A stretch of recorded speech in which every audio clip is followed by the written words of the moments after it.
Атрактивните места во светот како Охрид секогаш се трн во око на оние кои на одреден начин сакаат да профитираат и не водејќи грижа за уништувањето и девастацијата на нашето природно и културно наследство, го обезличија градот со прекумерна урбанизација.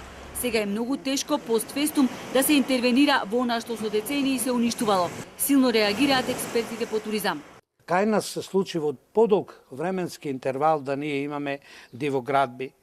Тие дивоградби се легализира, имаме ние закон за легализација.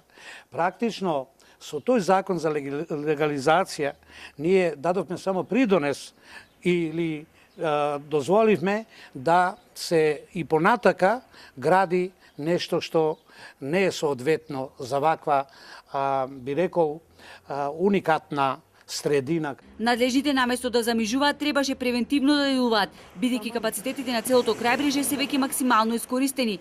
Тоа е натрупано со градби, добар дел од нив и нелегални. Недвосмислено порачуваат експертите.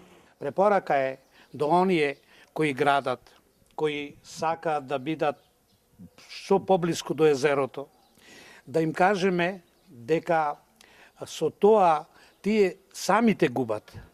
Затоа што еден ден, ако сето тоа го изградиме, ако сето тоа го девастираме, ние не ќе имаме што повеќе да понудиме.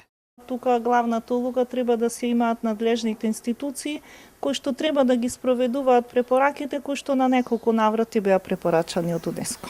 Знаете како заштитата под УНЕСКО на некој начин представува пасош.